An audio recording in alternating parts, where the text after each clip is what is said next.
Go Ghosts. Go Ghosts. Oh my God. It's the same thing from the movie. Dude, did you get your Blu-rays in the mail? No. I got the House on Eden Blu-rays in the mail. Oh man, I haven't got mine yet. Can you get them now, or you can pre-order them? I know comes out in November. You can pre-order. Yeah, you can pre-order on House of Eden Amazon on Blu-ray, and we have like an hour of behind the scenes, like a half an hour of bloopers, like commentary. Extras. There's a lot of extra stuff on it. I'm so excited to get mine. Dude, you won't see it anywhere else. The first one of mine completely smashed. I don't know what the heck happened in this box. Oh, no. And they delivered it on Thanksgiving. I'm like, who's working today to deliver this box? Oh. Why haven't I got mine? I'm closer to where they sent it from. I know. I'm literally confused. It came on a holiday here. Oh, well. Well, it's not the holiday, so it don't matter. No. All right, tell me. I want to hear you have been on a 77-hour road trip locked in a truck with husband and dogs. Tell us. We need a play-by-play. How was that? I'm sorry if I'm going to try to not cough, and if I do cough, I'm going to cough away from the mic or sniffle. I'm sick. I'm still sick. It's been like a week. But the trip, it was actually really good. When we went up, it took like maybe like 2 full days, but we split the way up into 3 days. But the dogs were great. We had a good time. We just listened to books the whole way up. And the same 2 songs like the whole way, because Caleb and I are just like, well, maybe a little autistic with it, but little in prison with it. We just like, yeah. But yeah, no, it was great. It was awesome. I was tired of McDonald's by the time we got up there though, because it's like the only restaurant that's available at all those like pit stop towns. Yeah, so and like 4 o'clock in the morning. Yeah, exactly. Wait, what's your favorite food to get on a road trip, though? Is there a certain one that you guys always hit and you're like, this is the best? As I'm getting older, this is going to sound terrible. I like get excited to eat it. And then like while I'm eating it, I'm like, oh, I just feel bad. I feel gross. But honestly, we're big Chick-fil-A people. McDonald's, it's always tried and true. I'll always get the nuggets. I'll always get the fries. They're great. I usually don't feel too sick if I get that. And then other than that, I don't know what they put in McDonald's, man. Anytime I'm sick, I know it's a safe meal. It never makes you feel sick. Why? Yeah. Oh no, you froze. You're frozen. Ah! Wait. There you are. Wait, can you see me? Can you hear me? I can see you and hear you now. We're getting fiber internet, though. They put the thing in the road. So, like, I'm going to have normal city people internet. They put the things in, but they said it probably won't be till spring. But I'm like, I'll take it, bro. Oh, that's awesome. I have fiber. It's, like, life-changing. Are you recording? Yep. Yeah. Oh, yeah, we're talking about fast food. There's not really a go-to for me. I guess it would be McDonald's. But if I have McDonald's more than, like, if I have it twice 2 or 3 times in a week, I'm just like, oh, I'm done with that. We like In-N-Out. I know that. We've done In-N-Out on our road trips. Yeah. I love Culver's. Have you ever had Culver's? I have had Culver's before. Culver's is good too, but they're hard to come across. There's just like they're only like my area. Same as In-N-Out. In-N-Out's like not anywhere in Texas. Well, no, that's not true. It's in like some main cities, but yeah. Is it now? Yeah. It's in a couple. I think it's in Weatherford or Dallas or something. I can't remember. But yeah. Yeah, I don't know. How are the dogs? A lot of snacks. Lots of snacks. How are the dogs in the car for that long? They're fine. Kevin farted a lot, though. He was gassing out the car for like the first 6 hours. I think it was just stress farts.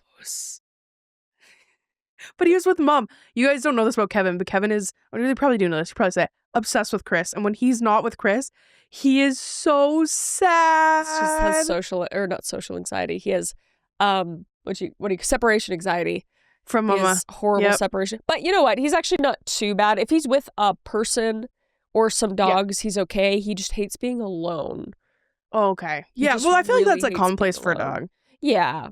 But now, right, well, I guess I was going to segue into something else. I'll come back to it. Right now, I have 10 dogs. Oh, you're frozen again.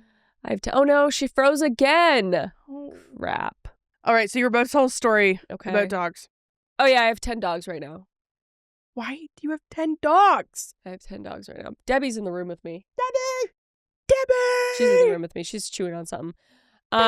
We're taking care of a friend's dogs. He's going through it right now, so we took in 5 more dogs. Luckily, they're all pretty small, though. They're all dachshunds, like a dachshund variety. But one is like kind of medium. He's about this big. He's like maybe a corgi dachshund or something. They're so you got a variety pack, a combo pack of dogs. They all like each other though, our dogs and their dogs, so it's fine. But my goodness, that's a lot of dogs, and we have 2 cats, so 2 cats and 10 dogs. What's that like? Tell me give me the it's like an routine army with 10 dogs. Because you know my house, it's not big. I have a central area. I have a small house. Yeah, like it's pretty for small. 10 dogs. Yeah, for 10 dogs especially. So in that little area, in that little kitchen and living room area, it's like just a sea of dogs. They're just everywhere, and they're all like most of them are like this tall, so it's just like trying not to step on them. And then there's Kevin and Debbie, who are big dogs, who are just trying to do the same thing. They're like, what the f-? But they're all really sweet. But that's good. At least they're like good dogs, and they like act good, and they're not like fighting. Can you imagine pulling a 10 dog fight pack apart? I had to pull apart a few of them today, but they're fine. They were just like, it was more like play fighting. Yeah, their dogs were fighting each other, but in play fighting. And I'm like, and then we have a yard that backs up onto cows, like cows in our other backyard. There's a fence, and then the cow yard, and they're not used to cows being in the backyard, so they freak out. And one of them's tried to escape into it, and and then we have a pool, so then one fell in, so I can't let them out without being there because I will not, I'm like, it's like having a toddler outside with the pool. Because we have a puppy that's not used to being around pools. I'm like, oh my gosh. So what's your level of overstimulation? I love dogs, so it's like okay, but having other people's dogs, not that, obviously I'm like very protective of my own dogs, but I've trained them, like I know, but having other people's dogs is like a whole other level of stress. They're not used to the household. They're not used to how you roll, how you do things. No, especially there being 5 of them. I'm like counting all the time. Because I'm like, did one escape? I'm like, 1, 2, 3, 4, 5. And then they all move around, and I'm like, who are you?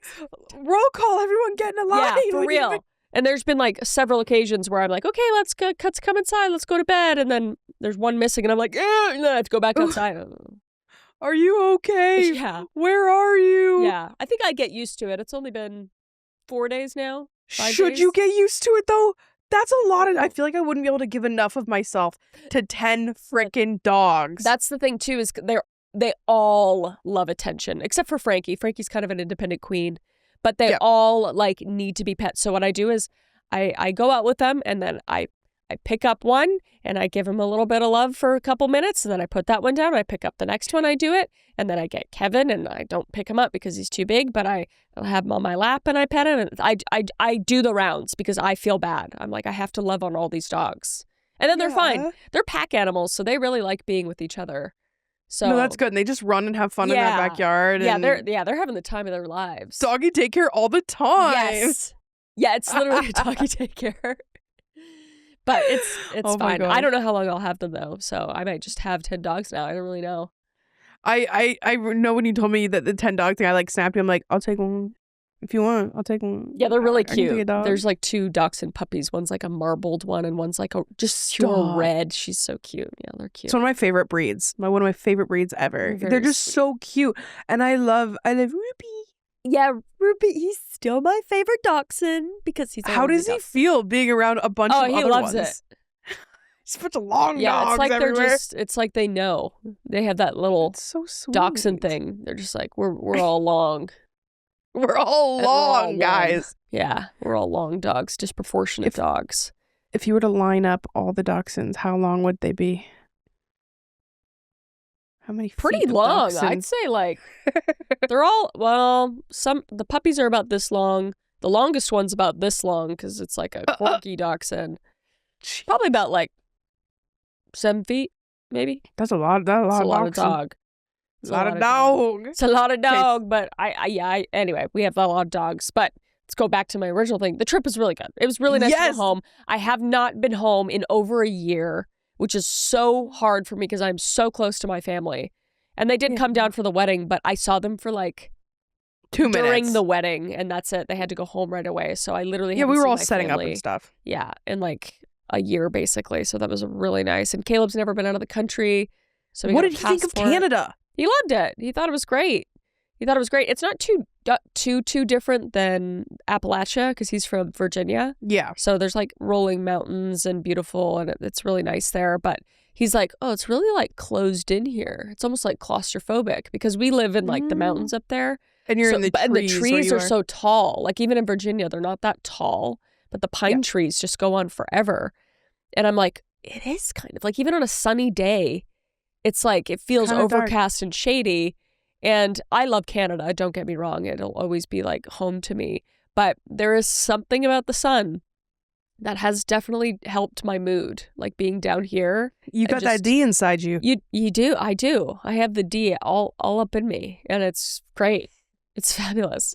But it was really nice to go home. It felt like, ha, ha, ha, ha, ha. Is it fall there? Yes. Like if it's things start to turn colors out there? Yeah. Yeah. Which was really nice because that's what I miss the most is like seeing the seasons really change. Because here it's like green most of the year, like even during the summer. And then there's like 2-3 months of just everything's brown. Gray. And shit and gray and cold. I saw Caleb's Instagram story just in the grocery store and he was just like, look at this vegetable. Yeah, the carrot. The big ass carrot. I was like, whoa, that's suggestive. It was a very suggestive carrot. But Did you had buy a good the carrot? time. Yeah. We ate What'd it. you do with it? We ate it. After? After we shit it out. What do you mean? No, not after that. But no, he thought it was cool. He thought some things were ridiculous, like our money, because we have like Monopoly money up there and like loonies and toonies. He's like, is this a joke up here? Like, what's happening? Like Looney and Toonie. Yeah. Whenever I show anyone that, they're like, what? Like even the names of them are so dumb. But did he have poutine? I know you don't like poutine, but did he have poutine? No, he cooked the whole time he was up. Because my family, not good at cooking. Mom, I'm sorry. There's a few things. So you just spoiled everyone? They cook. But he loves cooking, and he was like, can I cook for your family when I'm up there? I was like, yeah. First night, he makes like these just gourmet, delicious fried chicken sandwiches with like triple fried French fries. Like it's just these, like everything from scratch. And they were like, oh, and I'm like, I'm really spoiled down you there. See why I married him. Yeah. And then he made, what else did he make? What else did he make? Gosh, I don't even remember. It was all so good. Steak at one point. And he helped because we had Thanksgiving early. So he helped with like turkey dinner and potatoes. And he's just such a good cook. He's such a good husband. What do you prefer time-wise? Canadian Thanksgiving in October or American Thanksgiving in November? I hate American Thanksgiving in November because it's so close to Christmas. I want to be decorated for Christmas at that point, but it feels weird. Now, this year I'm going to do it. I don't really care. I'm going to be like, there's Christmas decorations at Thanksgiving. I'm sorry. Because you spend all that time putting up all that stuff. Like I have all my fall stuff up by the end of August. So I'm like, okay, I'll have all that up for like a couple months. And then I'll put my Christmas stuff up. So I don't like it. That. It's stressful. It's too close together. Well, it's like you take time off for work. Like, wouldn't you rather have 2 long weekends, like 2 weeks off instead of like, I've seen people, they leave school and they're just gone from like November till the new year. And I'm like, that just seems like a big chunk. Yeah. Yeah, I don't know. I don't like it. It makes me feel weird. So I was excited to go back a week before to have Canadian Thanksgiving, but Canadian Thanksgiving. Yeah, but American Thanksgiving's like much more big of a deal. Yeah, it totally is. With everything. So even me, I was like, whoa, Thanksgiving's this weekend, isn't it? Like, it's not as crazy in Canada. I forgot. Yeah, you just forget, but Thanksgiving's like an event. Yeah, like football games. Yeah, football, and like we do like everything, like turkey and roast and like ham and just like 8 different kinds of meat. Especially in Texas, there's like, I don't know, it's like barbecue Thanksgiving, which I'm not. Yeah, makes sense. I'm fine with. If there's stuffing, I'm fine. Yeah. Oh, yeah. Be like, let's do a ham. Let's right off. No, I don't like ham. I'm not a ham bitch. Really? Oh yeah, because you're sweet, not savory. Yeah, but I like turkey. I like turkey. I don't like pork that much. I don't even like bacon unless it's like. I like burnt bacon. Yeah, I'm like that too. It's like, well done. They bring it out. I'm like, take this back. Yeah. Do it again. Yeah, do it again. Well, that made me think. Tell me why you talking about burnt bacon made me think about a hurt coyote. What is that in my brain? Was it burnt coyote? No, but there's a hurt coyote. Maybe burnt and hurt made me get it. Maybe. Anyways, there's a hurt coyote and he's been trying to get our chickens and there's something wrong with him. Oh no, like what? Like rabies? Like maybe one of his legs doesn't work, and he like was in the backyard, and we were like clapping at him to get him to run away, and he's just like looking at the chickens, and he like runs at us and then runs back, and it's like something's not right with this coyote. So I've just been like, I always have this blind down, and I'm just like looking. I'm like, where are you? Yeah, maybe he got hit by a car or something, just like his leg, or. But he looks like a dog, because like Adam's like, we need to like put him out of his suffering. But I'm also like, you can't. It's a dog. You can't kill it. I know. It's just any animal. I'm just like, ugh. Unless I'm eating it, I don't know. Or unless it's like hurting. Well, unless it's hurting one of your animals wrong or with something. This. That's hard. Because you can't like take a coyote to the vet. You know what I mean? But yeah, it's the second coyote I've seen living here for like 4 years. It's the only second time I've seen a coyote. I hear them all the time, but for it to be close and out during the day, I've never seen them. Yeah, that's weird. That's weird. Yeah, we have coyotes here. They're just like little mangy ones, but they're usually only out at night. But they've gotten our chickens. They've gotten our chickens. This one's before. huge. At first, like I literally zoomed in because I was like, is that a giant husky? Yeah. But it wasn't. I was so surprised with how big it was here. And Adam's like, no, it's a coyote. Yeah, coyotes are big up there. They're tiny down here. They're like, what is they that? look like little mangy dogs. Yeah, I mean, because you'd think they'd have more food there because there's no snow there, because we have like our dead time of like crazy snow, right? Yeah, but just being in the cold, like you usually require more fur, more meat on you to survive and stuff. So everything up there is bigger, like in terms of mammals. Well, you have wolves where you were, right? Like wolves here? No. Oh, in Canada? Yeah. I mean, not a little bit more north, but like bears and all that stuff. Like we only have. Well, now I haven't seen snakes here in like the almost 2 years I've lived here, but now there's been like 3, a bull snake, a rat snake, and a copperhead. And I'm like, oh, they're cool. poisonous, right? Copperhead is. The other snakes are fine. I'm cool with them. They're great. They eat other like frogs and other snakes and all that. I am not into the bugs. I'm not into the spiders, the scorpions. I'll never forget going in that cellar with the black widow. Yeah, black widows and rattlesnakes. In the winter they need. Yeah, I'm cool with snakes as long as they're not like biting my dogs and stuff, or if they're poisonous. Like rattlesnakes and copperheads are really scary, but the other ones are fine. Jeez. I love snakes other than that. I think they're cool. We only have garter snakes around here, and I like seeing them. I hit one with a lawnmower once. Oh yeah, we exploded. If you go out into the field with a lawnmower, you'll get the death. Oh, it's yeah, because we have a big tractor lawnmower because we got like a big field out front. There's always like, and you can't check it because it's so vast, and there's just going to be animals that unfortunately don't make it. And it's frogs or snakes. Frogs, snakes, bunnies. Oh, birds. Bunnies. Yeah, it's not good. I mean, you don't know, but they're out there. Yeah, bunnies. It's like stay in your hole. Yeah, stay in your hole. Stay in there, please. It's terrible. It's terrible. Oh my god. So, question: you drove at night too? Yeah. We drove until 2 to 3 a.m. every night we drove. And then on the way back, we did it in 2 days. So we did 2 17-hour days. And we got back home at like 5 a.m. And Caleb drove the whole way. I remember you snapping me and you were just like, I just got home. It's 5 a.m. I don't even know. Yeah. He insisted. I was like, I can take a shift. I stayed up the entire time though. I can't stand when I'm driving and everyone's sleeping or like whatever, you can. But it's just, I feel tired. So I was like, you need someone to watch. Staying up the whole time. And yeah, plus there's so many deer here and especially at night. So I was just like. So you drove at night. Anything spooky happen? A semi-truck's tire blew out right beside us, which was horrifying and so loud.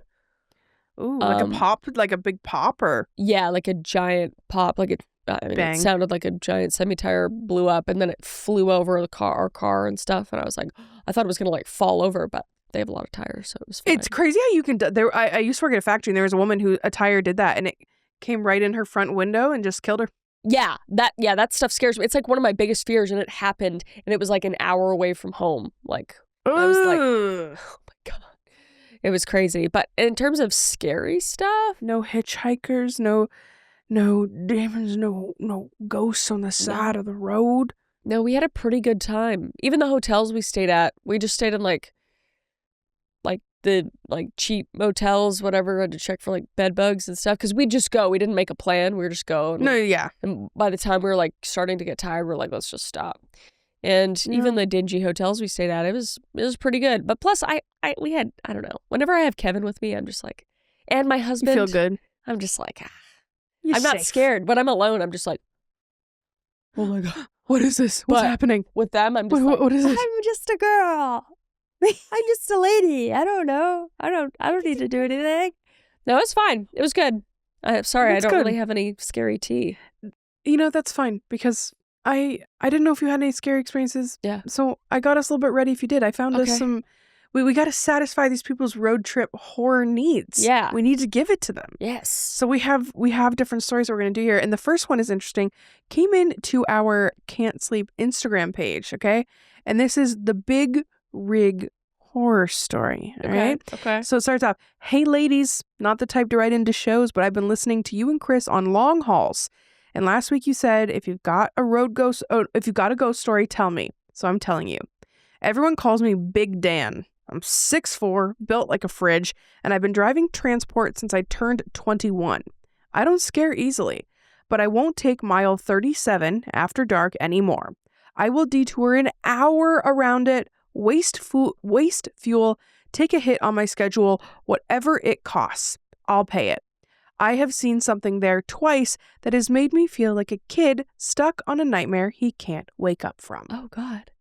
Mile 37 is a nothing stretch. 2 lanes that cut through scrub pine and fields that go black at night like somebody poured ink over the world.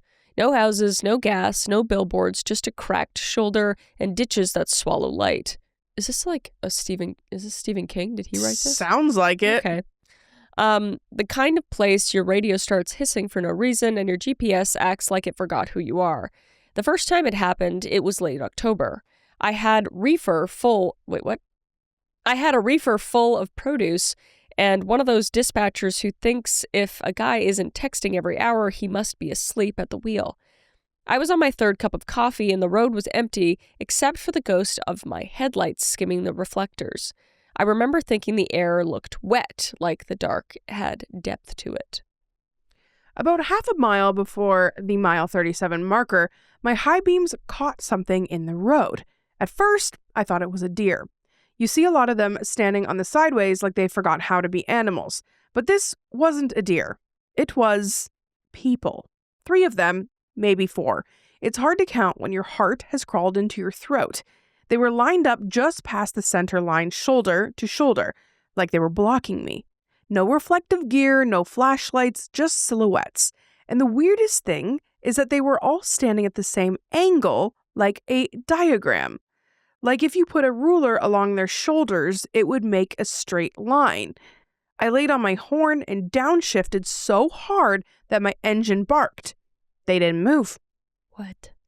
I threw on the hazards, boot to the floor on the brake, and that trailer fishtailed for a breath that felt like a full minute. I stopped 15 feet from them. I could have counted the scuffs on their shoes if any of them had shoes. Right in front of my grill, I saw a teenage girl, maybe bare feet, dirty, hair hanging like she just climbed out of the lake. Her head was tilted, and in the reflection of the chrome, I caught the white ovals of her eyes. Too big, too empty. Beside her, a man in a work jacket with the collar turned up. On the other side, a kid with a ball cap, brim dark, face in shadow. They didn't step, they didn't flinch. The girl's lips moved like she was trying to say something and couldn't find where her mouth ended. I'm not an idiot. I've seen setups.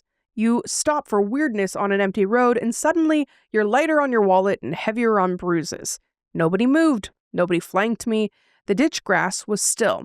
The only sound was the tick-tick of my hazard lights and the reefer humming behind me like a throat clearing. I cracked the window just enough to yell, "You okay?" Which is insane because I was not prepared to help anyone.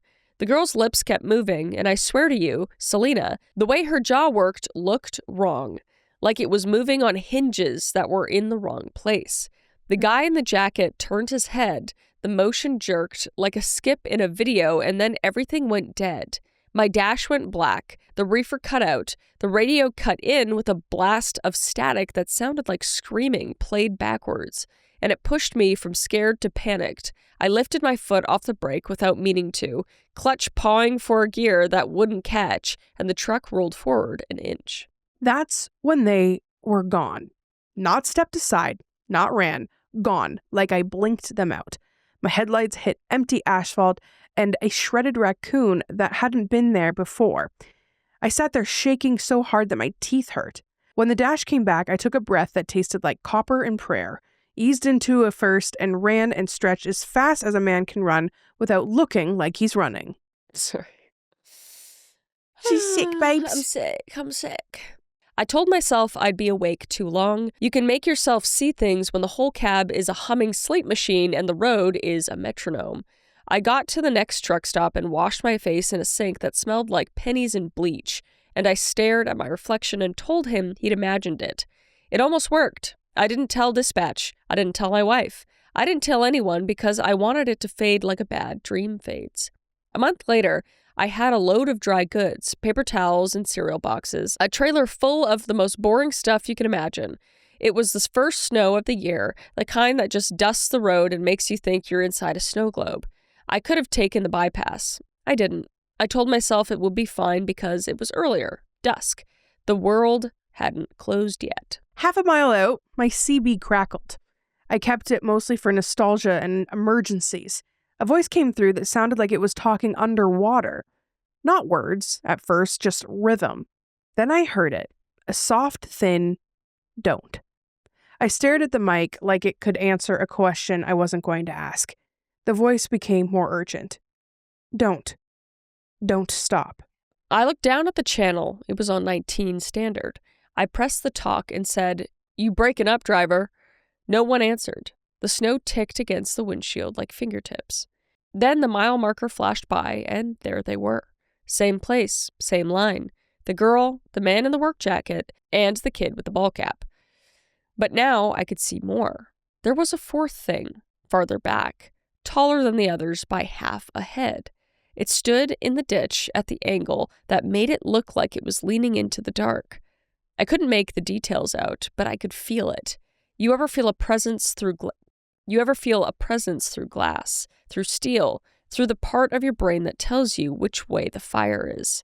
It was like that, like heat with no temperature. I braked, but not as hard. Hands dry this time, which made me mad at myself. Why does fear make you feel like you're doing something wrong?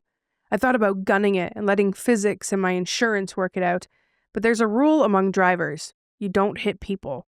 You try not to hit deer too, but people are the red line. I hit hazards again.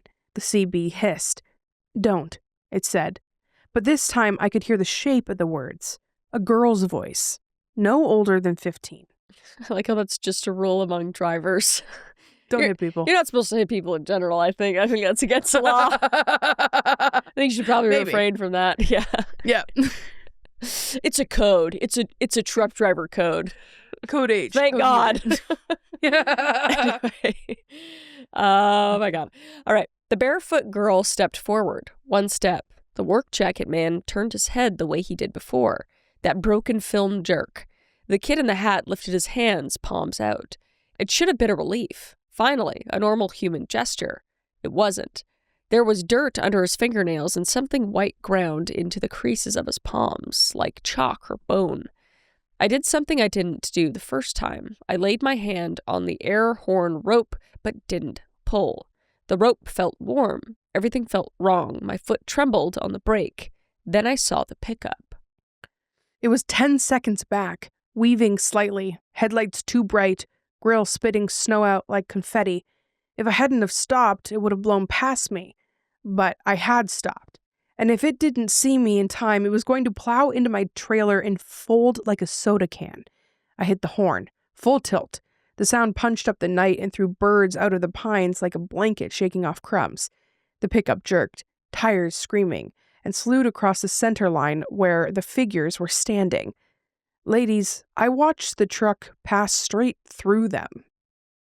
Interesting. No thud, no yelp. The guy in the work jacket didn't even ripple. The pickup fishtailed, corrected, and shot off down the road. The driver's face, a white square in the windshield.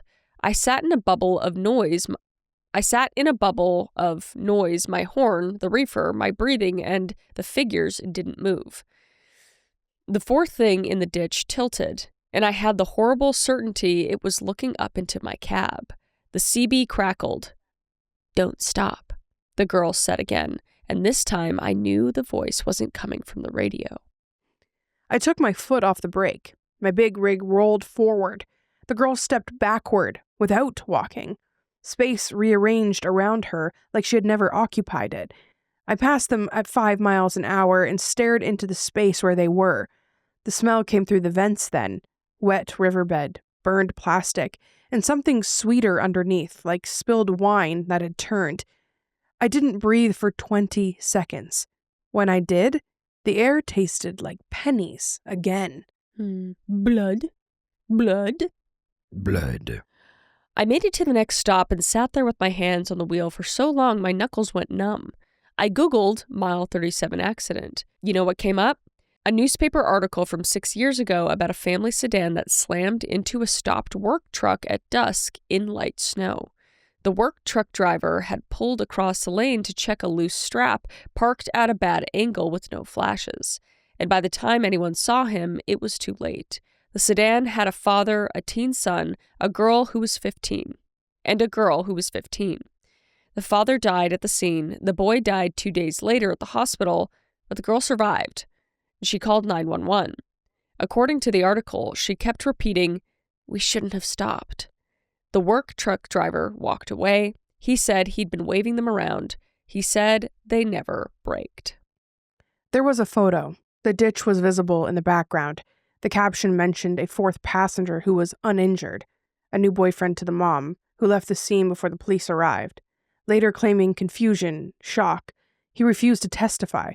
Charges were dropped. I read that and felt the bottom of the world tilt. I looked up the girl's name. She had died 2 years later in a different crash. Not at mile 37, back road, ice, no seatbelts. I stared at the obituary longer than I should have. It was a school photo. Her hair was damp in it, like she had just stepped out of a pool. I didn't drive mile 37 at night anymore. If dispatch asked why my route time looked weird, I said construction. I told one driver buddy, the kind who collects ghost stories in a dented thermos. He said he'd heard about stood-up shadows on that stretch. Said some drivers had seen flares that weren't there, a work truck idling where no truck could idle. And said one guy saw a teenager banging on the passenger door so frantic he almost let him in while he was still rolling. They don't follow if you don't stop, my buddy told me, like he was giving me the weather. That should be the end, right? Learn a thing, adjust your life, keep rolling. Except I had to take a dead of night run last spring. The kind that you don't say no to because it keeps your kid in hockey and your wife off the phone with the bank. I told myself the rules. Keep speed. No hazard, no horn. Unless it's for humans made out of meat and bone. Eyes forward, hands easy. Snow was gone. The trees were summer black, thick with leaves. I turned off the radio before the marker. The cab was so quiet I could hear the change in my own breath. The dash clock ticked past 12:17, and that's when the lights came on in the ditch. Not headlights, not flares, row after row of soft white lights like tea candles floating a foot off the ground, stretching down into the dark where the ditch deepens. I thought it was a trick until one of them drifted across the shoulder and circled in front of my grill, and I had to swerve to keep from swallowing it. In that glow, I saw them, the girl, the boy, the man in the work jacket. They weren't on the asphalt this time. They were in the ditch, standing among the floating lights, like a congregation. The girl stepped forward, not that step movement that makes your stomach flip. She lifted her hand, palms up, fingers curled the way you do when you want someone to wait. It wasn't a stop, it was a plea. "Please," she said. It was in my cab without being in my ears. "Please don't stop." I kept my hands on the wheel and I did what she asked. I didn't stop. I didn't blink. I let the truck roll like it was on a rail.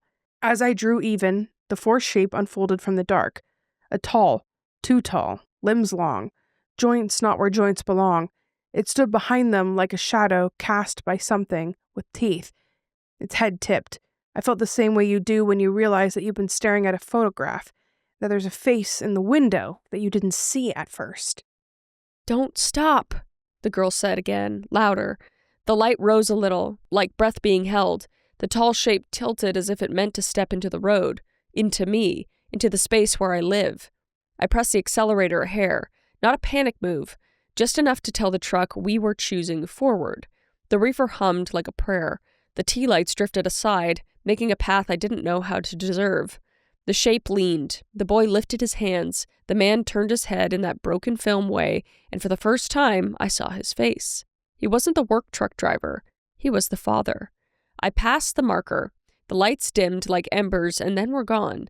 I didn't realize I was crying until I tasted salt. It wasn't fear, not exactly. It was grief knocking with both. It was grief knocking with both fists. For them, for the road that remembers, and for whatever that tall black thing in the ditch was, patient as rot. I made my delivery and sat in the yard until sunrise. I don't nap in my truck anymore. Sleep makes you soft around things like this. I drink coffee and I listen to you guys talk about ghosts like their neighbors. I like that. It makes them feel less like a punishment and more like a weather pattern. Wind, rain, shadows that stand in the road. If you read this on the podcast, tell people 2 things for me. 1, if you ever see someone standing in the middle of nowhere and everything in your body goes tight like a belt, pay attention. Fear is information. It's not always the kind you want, but it's honest. 2, if you're passing mile 37 after dark, keep moving.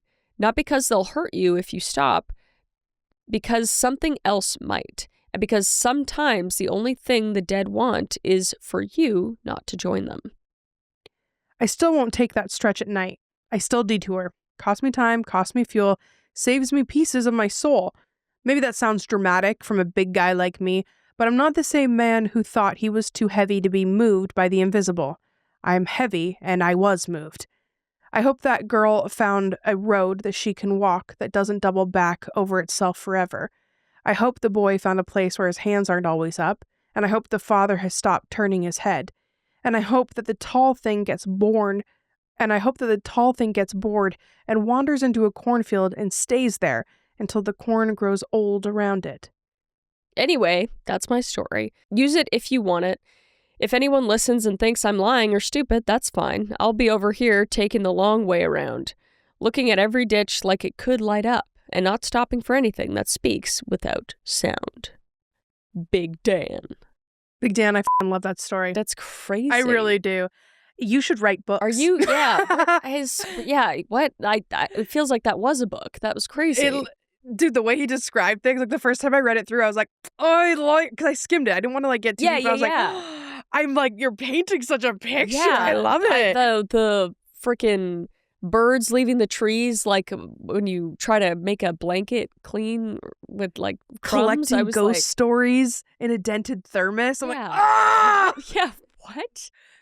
Who is this guy? We need to get him on. I need to hear more. Dude, why are you driving a truck? You could be like the next big thing. Yeah, Big Dan, come on, can't sleep. My gosh. We'd love to have you.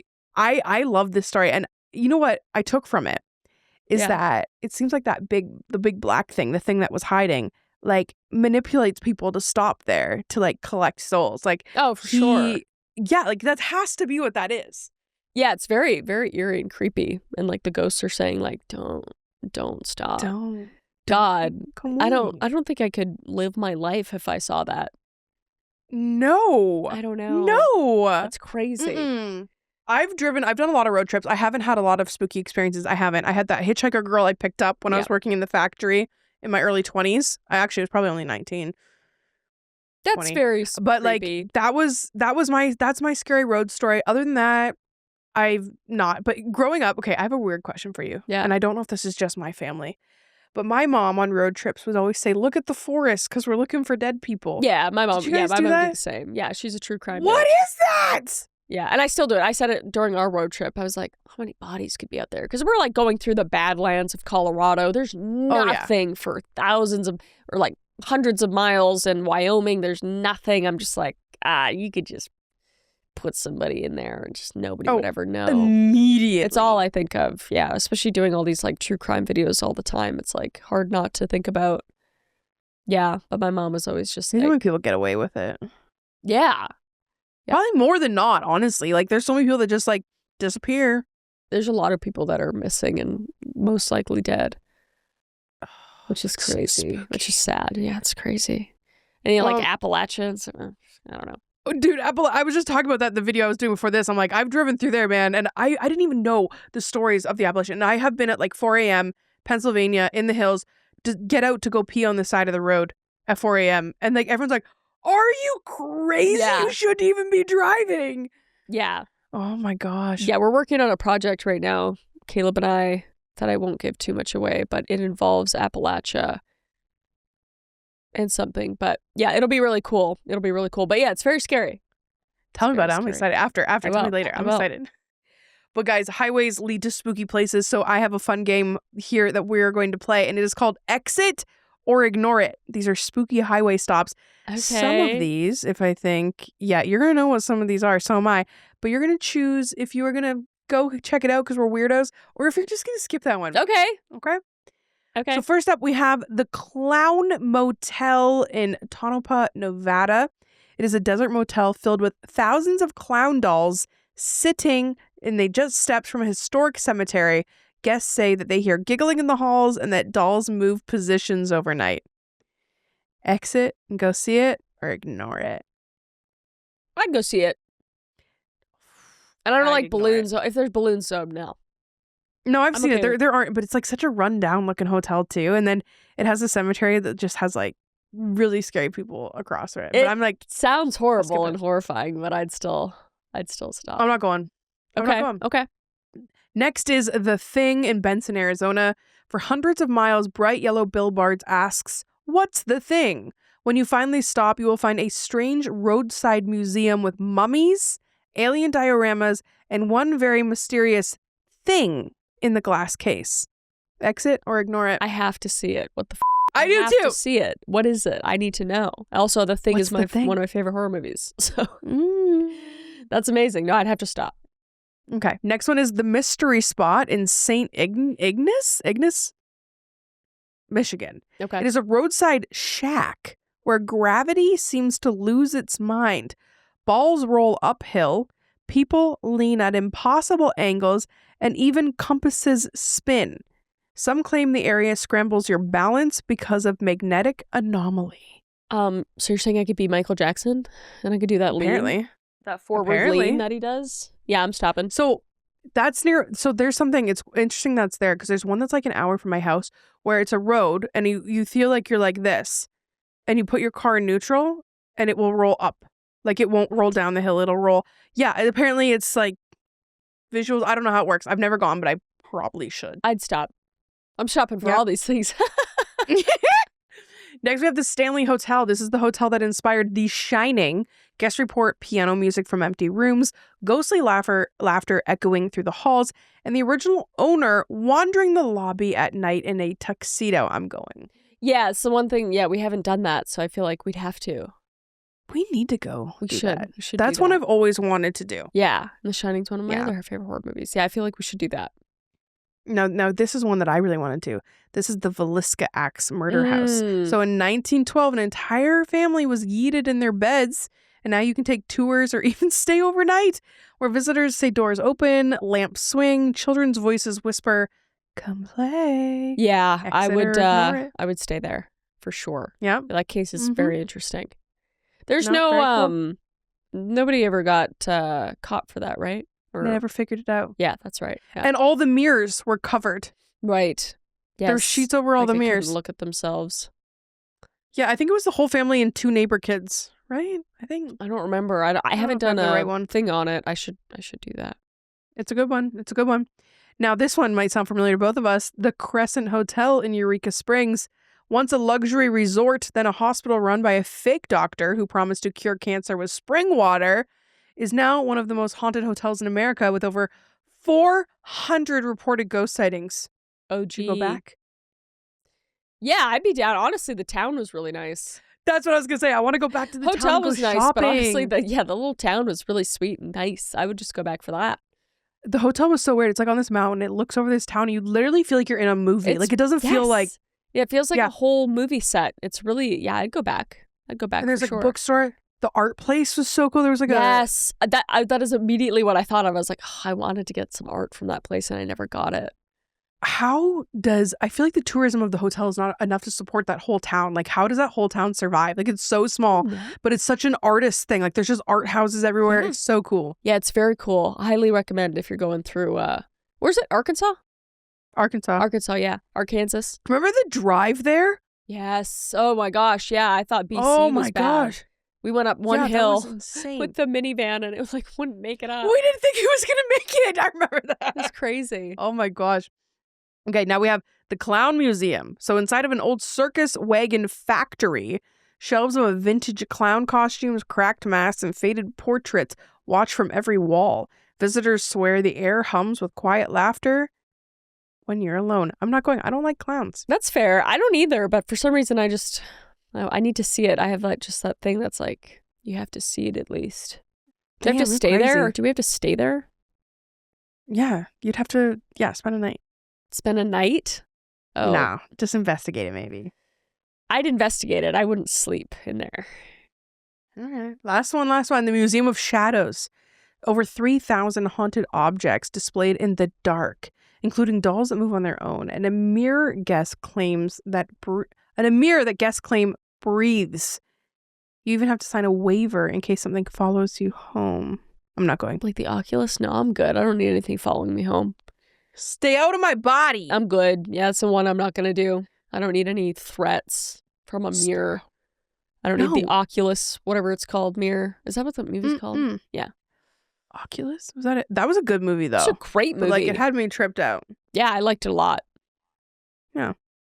Well, that takes us to a hitchhiking story. And this is out of the depths of one of my very old computers from when I wrote short horror stories. Horror short stories. All right.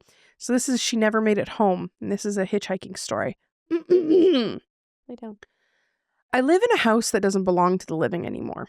It sits on the edge of Highway 17, the only house for miles. A white farmhouse with a wraparound porch, wind chimes that never stop moving, and a porch light that's been on every single night for 7 years. I keep it that way for my sister.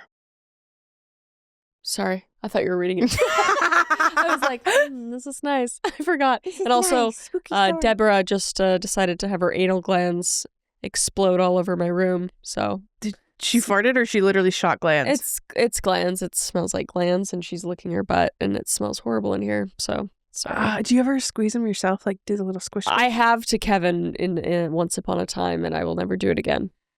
It's gross. Yeah, I usually just take him into the vet. Wow, that's strong. That's fantastic, Debbie. Thank you for that. Anyway. Marissa was 19 when she died. Everyone in town remembers her hair first.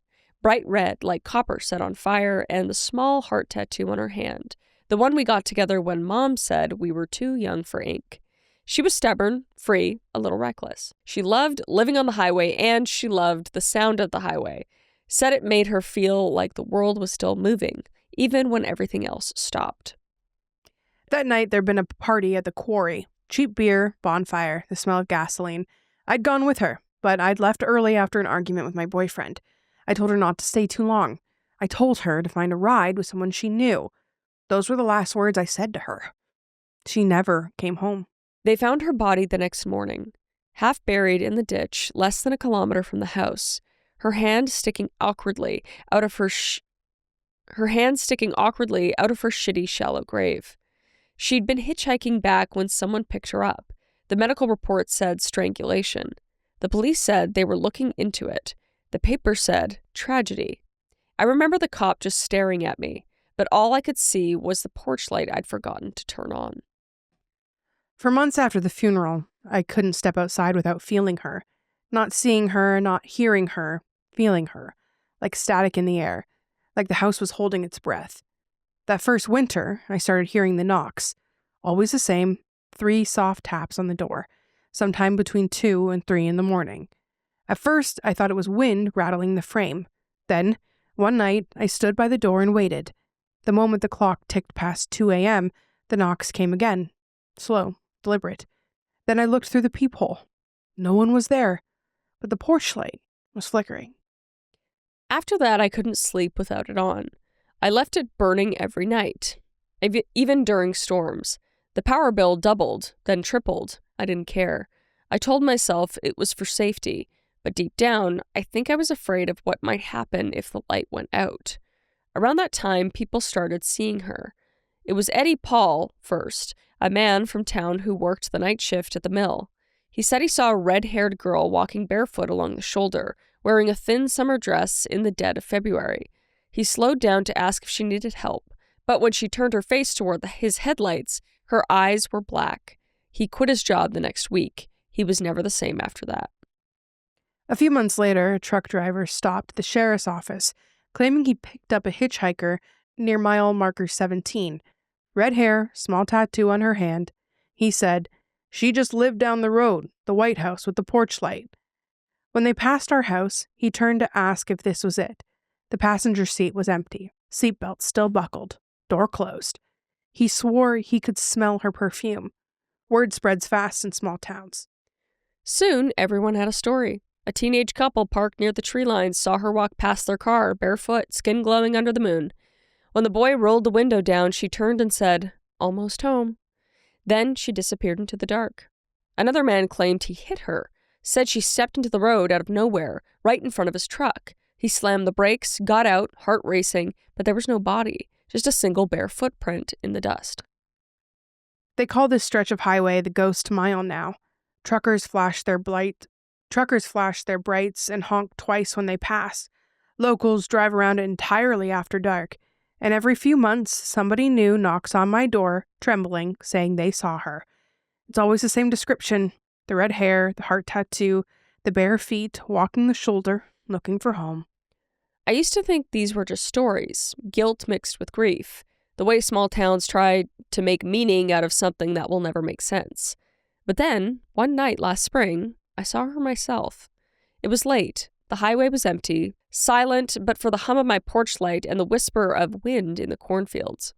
I was standing in the kitchen, but I saw the shape move past the window, a flicker of pale blue dress, the color she'd been wearing that night. I went outside. The air smelled like rain and wet soil. I could hear gravel crunching, footsteps coming up the drive. When she stepped into the light, my chest stopped working. She looked exactly as she had the day before she died. Barefoot, hair tangled from wind, a dark smear on her wrist that could have been dirt, might have been something worse. She didn't look at me, just stared down the road, like she was waiting for a car that never came. "Riss?" I whispered. Her head tilted slightly, like she'd heard me, but her face stayed blank. Her skin was too pale. She was made of moonlight. I took a step closer, but she didn't move. Then she opened her hand, and I saw it, a tiny glint of metal, half buried in her palm, a broken chain, the same kind the police found in the ditch. I remembered whispering, "You're home. You can rest now." She turned her head then, just a little, and I realized her eyes weren't black. They were empty, clear, colorless, hollowed out like glass. Her lips moved, barely a breath. Almost. Then she was gone. No flash, no fade, just gone. The porch light flickered 3 times, and the smell of damp earth filled the air. I didn't sleep that night, didn't sleep for many nights after. Every year on the anniversary, people leave flowers or LED candles along that stretch of road. Sometimes I go out the next day and they're still burning bright as ever, even after storms. No one can explain it. The sheriff won't even drive out here anymore. But the truckers still talk. One said he saw her running beside his rig at 60 miles an hour, hair whipping in the wind, mouth open in a silent scream. Another said she climbed up onto his step rail when he was parked, pressed her face into the glass and whispered, "You left me in the ditch." They find fingerprints sometimes small, heart-shaped smudges on the doors of their trucks. I know that shape. It's the tattoo, the one we got together. I've had people ask if I'm afraid to live here, if it's haunted. The truth is, it's not the house that's haunted, it's the road. It's soaked into the dirt, into the trees, into the bones of this place. and I can't leave, not while she's still walking it. I tried once. I listed the house for sale. 2 different buyers came to look. The first one said they heard humming upstairs, a woman's voice, soft and tired. The second swore he saw a girl standing in the hallway mirror. Both left without saying goodbye. The realtor told me she wouldn't handle this listing anymore, so I stay. The porch light still comes on every night at 2.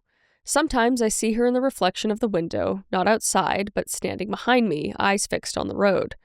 Sometimes I smell cigarettes again and damp earth, and I know she's here. And sometimes I dream of that night, the sound of tires on gravel, her laughter. Don't eat my hand. Sorry. Sometimes I dream of that night, the sound of tires on gravel, her laughter over the phone, the headlights turning down the wrong stretch of highway. I wake up gasping, the room cold, the porch light flickering like a heartbeat. They say spirits get stuck when something holds them back. Unfinished business, unsolved deaths, unanswered prayers. But I think it's simpler than that. I think Marissa just wants to get home. I see her sometimes in that thin space between waking and sleep, standing on the edge of the ditch, hair glowing red under the moonlight, her bare feet sinking into the mud. She looks towards the house like she's counting the steps. She always stops right before the driveway. Maybe she can't cross over. Maybe the road won't let her. Maybe she's afraid the man who took her is still out there. I've stopped asking her to leave. Now, when I hear the knocks, I just whisper, I'm here. Sometimes the air warms, sometimes it doesn't. But either way, I keep the porch light burning, because if she's still walking the road, I want her to see the glow. I want her to know she's almost home. And until she finally steps onto this porch, I'll be right here, waiting in the house at the edge of the highway, the only one for miles where the light never goes out, because someone has to keep it on for her. Someone has to guide her home. Oh, that's really good. That's sweet. I was probably 18 or 17 when I wrote that one. I like that a lot. It's cute. I mean, terrible, but sweet. Yeah, she's dead. She's dead. She's dead. Oh, that's sad. What's Debbie doing? She's just being high maintenance right now. She's just like, please pet me. And I feel like she also has to shit. Can you lay down? Or we almost... Here, let's rock... we don't have to do the highway tears. Down. Let's just do the would you rather, and then we'll take a break, and she can poop, and then we'll do our video. Yeah. The other one? Just stay. All right. Yeah. Since we're balls deep into hitchhiking, I have some would you rathers for you. Yeah. Okay? All right. So these are fun. You have to choose one, though. Okay. There's no dinking around. Would you rather pick up a crying woman on the side of the road who says she's lost her baby, or a completely silent man holding a bouquet of funeral flowers? Woman. I'm picking up a woman. I'm not picking up a man. See, I was the other way. I have a better chance against a woman than a man in a fight. You know what? That makes sense. I think I'd do that too. Okay. Would you rather have your GPS keep rerouting you to the same abandoned gas station over and over, or have your passenger side seatbelt keep buckling and unbuckling itself while you drive? I have no sense of direction, so I would just keep coming back too. I feel like, I don't know, but I feel like you could just stop. Eventually you'd learn it. Me, after maybe 50 times of doing the same thing over, so I would just not follow the GPS, so I would do that one. Can you imagine just watching that go, yeah, click. No, I'm good. No, thank you. I'm good. Would you rather give a ride to a hitchhiker who insists you take the back way, or one who won't stop whispering your full name even though you never told them what it was? I'd rather the back way, and I'd just be like, no. You'd rather the back way? Yeah. You want a stranger get in your car and be like, she doesn't get what I'm saying.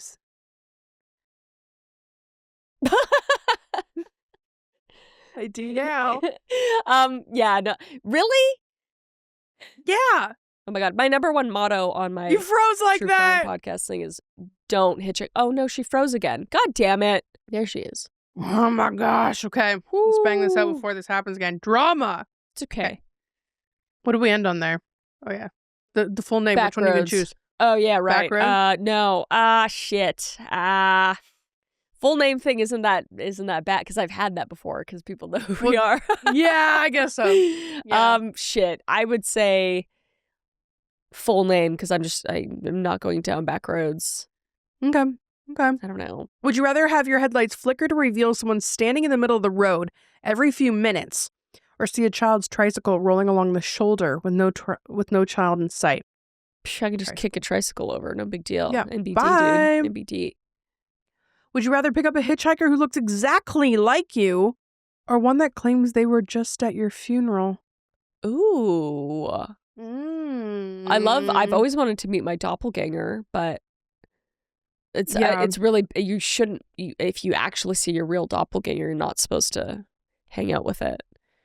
So I would love to hear what my funeral was like and if people were lit. I don't want my funeral to be sad. I want it to be like a really fun party. Like I want it to be like a barbecue with like music and like noted here. Good music. Yeah. Fun music. It just, here, it's recorded now. I don't want it to be sad. I want people to wear whatever they want. No black.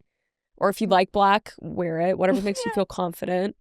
And then don't use like a picture like this of me. Use like funny photos only. Can people take pictures of your dead body? Are you cool with that or no? Yeah, that's fine. Okay. That's fine. I want to be propped up in a glass coffin standing like this. Okay. Noted. That's good. That's good. I want to be put in the, I think it should be like a ceremony thing where it's like Alien where you put a tree seed in my stomach and then everybody puts me in the ground and everybody throws dirt on me and then then I'll grow into a tree. I want a doctor to snatch me, like cut off all my fat and make me real skin and then invite everyone. I want them to take the like where they play hockey and just put me in the middle. And everybody can like take pictures with me and it'll be like a thing. Okay. Oh, because you're all nice. I know. I like that. Okay. Would you rather stop for a girl in a white dress who says she's almost home or a man in a business suit who asks if you can drive him back to the place where it happened? Woman. Again, I'm choosing the woman. A woman. I'm choosing the woman, not a man in a suit. I don't need a finance bro strangling me. Bro. But you died in 85. Things aren't like that anymore. Yeah. All right. Would you rather get a text from an unknown number saying, thanks for the ride, right after you drop no one off, or find muddy barefoot prints leading away from your still locked car in the morning? Text, because I'd just be like, oh, it's a weird one. I just, block the number. Call it a day. No big deal. There you go. I got a text from like Portugal yesterday. That was really weird. Yeah. I get texts all the time where it's like, would you like a job? Would you like to make $17.55 an hour? Oh, this one literally just said, hello there. And I was like, no. And then I looked up who are what you? the area code was, and it was from like South America. And those always creep me out. I'm just like, no, thank you. Hello? Hello? What? Yeah, I don't like that. Well, wait, this brings us to the end of our thing, which means we have a quick story that we'll do a little quick one. Let's do a quick one. Let's try to here. Should we do a 2-sentence horror story? You do one sentence, I do the other sentence. Just 2 sentences? Yeah, you do one sentence and I do the other sentence, and it's a 2-sentence horror story. Okay. This will be tough. 2 sentences. Wait, that's it. Do you want to... Who's starting? You start? No, it's your idea. I feel like you should start. I should start? Yeah, I'll bring it home. Okay. Yeah. Oh, I feel like it has to be... Okay, so I'm going to go Hitchhiker. Just so you can start reading. I'm going to go Hitchhiker story. Kathy had been investigating the stretch of Highway 42 for the past 32 years. Let me cook. Kathy never made it off the highway since investigating it. There you go. 2 sentences. That's it. She's just always been investigating. Because she's dead. She's dead on the highway. She's dead on the highway. That's what I was getting at. She's a ghost. She's a ghost. I love it. I bet they feel like so edged. They're like, oh, you bitch. Give me more. Give me more. We'll just come back next Sunday, you little slut. Sorry. Yeah, come back. Let us touch you with our voices in your ears. We're gonna do it. Okay. Whoa. All right. Ah! I found this on the side of the road, actually. Chris, that might have been a witch's, and it might have been there for a reason. You just took it. That's probably why you have a cold. It's probably. Where'd you find it on the road? I'm just kidding. I didn't find it on the road. I got it on Amazon. And look at this. I got an even smaller one. Oh, shit. Right in your foot. Good one. Anyway. Beautiful. Beautiful. I love it. Keychain. So don't me. I keep this on my person at all times. What do I have? I have sheath it. This is all I have. I just buffered. That's really funny. All right. Amazing. Until next time, bed bugs. Bye. Toodle freaking Lou. That's funny.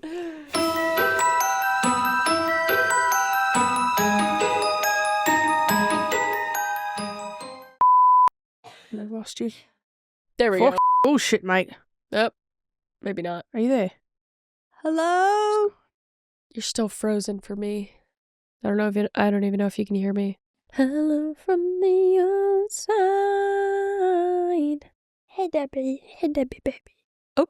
Selena and her haunted internet. There we go. Crap. But yeah, don't hitchhike. Selena, where are you?